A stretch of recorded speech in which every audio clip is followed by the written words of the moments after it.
میرے پیارے بھائی لوگ، ایک آدمی نے بھی آیا ہم کو، یہ تو تم لوگ سو تو بہت زیادہ دھیان سے سنو۔ ایک آدمی آیا، وہ سنا یہ آدمی منتے لائسنس، گاڑی کا لائسنس نکالے گا۔ تو یہ بندہ جب سنا یہ چیز، یہ آدمی کے پاس گیا، اس کو ایک بک بھی بنایا کچھ ایسا چوری کا، اور نمبر بھی دیا اور ایسا، اور بولا ہم 1 مہینہ کے اندر یا 2 مہینے کے اندر زیادہ سے زیادہ تم کو لائسنس دلا سکتا ہے، لیکن تم 150 دیو ابھی، اور پھر ہم تم کو بتائے گا کتنا دینے کا ہے۔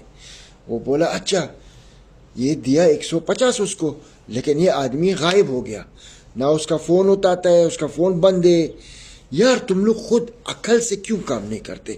ابھی ایک بندہ باہر سے آیا، تم کو بولا ہم تم کو لائسنس تم کو دے گا اور پیسہ دیو، اور تم لوگ پیسہ دیتے، تم لوگ سکتے لائسنس۔ یار قانون پھر کیوں رکھا ہے؟ کیوں مرور ہے؟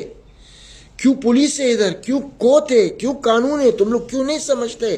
ہم لوگ جنگل میں نہیں رہتا ہے، تم لوگ کیسے؟ ہم خود حیران ہیں۔ یعنی ابھی کوئی بھی ہمارا پاس آئے گا، بولے گا اب تم کو یہ کر سکتا ہے، تم کو دے گا، لیکن تم پیسہ دیو پہلا۔ ہم معلوم ہوگا کہ یہ چور ہے۔ یار لائسنس وہ کیسا دے سکتے ہے؟ یہ کیسا قانون کا اوپر سکتے جائے گا؟ لائسنس قانون دیتا ہے، حکومت دیتا ہے۔